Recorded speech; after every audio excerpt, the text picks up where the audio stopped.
What's going on, everybody? LK here, and today I'm going to be talking a little bit about Street Fighter 6 and specifically about this drama kind of going on around the cracked version of the game. I don't really know why I'm going like crack version of the game. I mean, it's literally people broke open the game, kind of what happened with Street Fighter 5, if you're aware of that story. So if you don't really know what's going on, this tweet came up in my feed a couple of days ago at this point from the homie Giuna, a translated tweet about Momochi. So if you don't know Momochi, you know he's won Capcom Cup, I'm pretty sure. He's won EVO as well. Very well-known Street Fighter player from Japan, made his own esports team, all this stuff. And he spoke up about the SF6 crack. I feel like those playing on the cracked version should be permanently banned. Capcom is being too soft.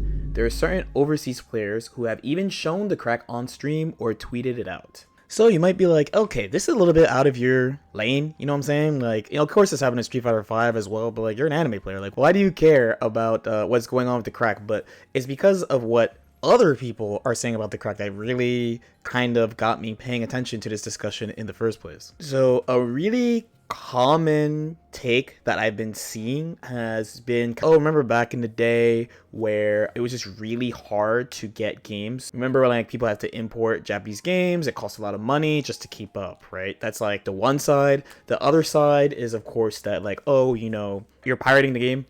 You're not allowed to do this. And of course, on the Japanese side, both Japanese players and devs are like historically not really about like the PC modding life or cracking life or anything like that. And this is why it's kind of in my wheelhouse a little bit, because I am from anime fighters. And I mean, if you're from like way back in the day, you will know, but this affected anime games so much. So Pallet Town for me is Melty Blood, right? And there's some version of Melty Blood that you just like can't find. I mean, now the good news of like current code is you can get it on Steam, you can get it creative ways, you know what I'm saying? Honestly, in modern days, like games come out worldwide at the same time. So like back in the day, the main market for fighting games were Japan, and they would make their number one source of income was arcades, and they would have the games for like minimum 6 months, maybe a year or so, and then like a console version would come out. But by the time the console version comes out, usually the new version of the arcade version is coming out. So when you talk about like classic fighting game community, generally people are like, oh, Japan's the strongest scene. Why? Well, they get the game first. They get to develop the games for a really long time before anywhere else got them. But there are examples of people outside of Japan coming up with strategies that were not figured out in Japan, but this is extremely rare in my experience. So like in my case, I know just two examples. Technically there's three, but really there's two.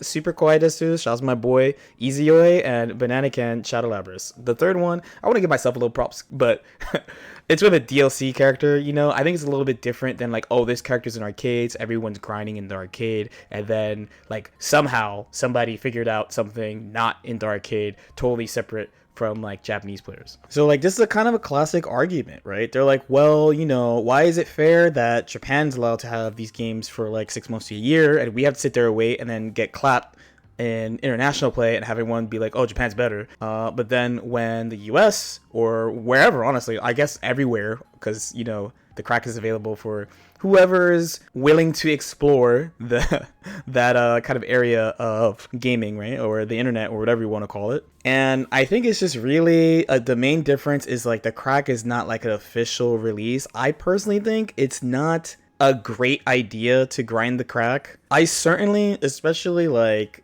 coming from the games that I play, I definitely understand the sentiment. And luckily, I lived in a region where like, New York City is accessible. So there's an arcade, Chinatown Fair. Shouts to Chinatown Fair. That would occasionally, they did a good job getting new games, arcade versions of games, and importing them. Having the arcade version ahead of time was just a huge advantage. So like, for example, when like BlazBlue came out, like the first couple of versions of BlazBlue, my region, and also in California, also very often, Texas very often, would have these games early as in they would just have the arcade release, right?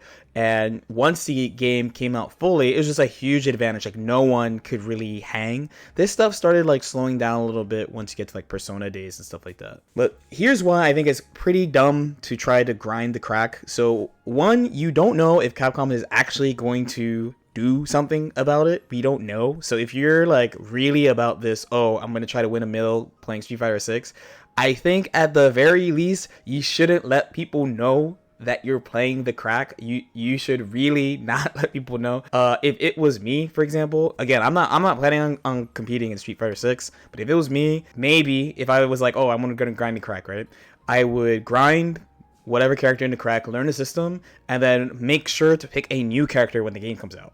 When the game actually comes out, a character that's not available right now. I just think like you really don't know if Capcom's gonna do something. You're taking a pretty big risk, I want to say, by doing this. Then too, the game is going to be different compared to the crack. I mean, I guess if you have an understanding of how the system works by playing this version, then yeah, but it's not going to be the same as release. We've seen this like plenty of times. I mean, if you played Guilty Gear Strive, you know, their beta versions of characters are very different from launch versions of characters. One really big example, I mean, I got two off the top of my head. We got Kyle, and we got Potemkin. So those are two characters that were really, really different. Potemkin was pretty broken in the beta, and they nerfed a bunch of stuff from him. And Kyle, I mean, the closed beta, he had Stun Dipper Hard Knockdown. He had like 4-way mix off Stun Dipper. He had all this great stuff in the beta, and they nerfed all of it. So you really don't know if it's going to be the same game. If you invest a lot of time, depending on what type of player you are, if you're like a feels player, it might be whatever, but like if you're like a technical player, spending all that time on one character, having to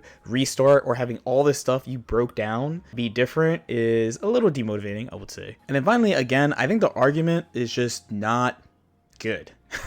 You know, like now the standard is simultaneous worldwide release. Dragon Ball, for example, if you're a Dragon Ball Fighters player, the only people who got the game late were the Xbox Bros. I remember the online for Dragon Ball not working for like 2 weeks or something on Xbox One, I want to say, when that game dropped, for example. But generally, all fighting games are worldwide simultaneous release now. So I just don't think it's a good argument that like, oh, a long time ago they got the games early, so fuck you, we're gonna pirate this game. Like I'm just not seeing it. Let me know what you guys think though. It's a big release coming up, you know, it's a pretty important release. I usually say that like Guilty Gear comes at the end of a cycle. That's why Guilty Gear always looks so good.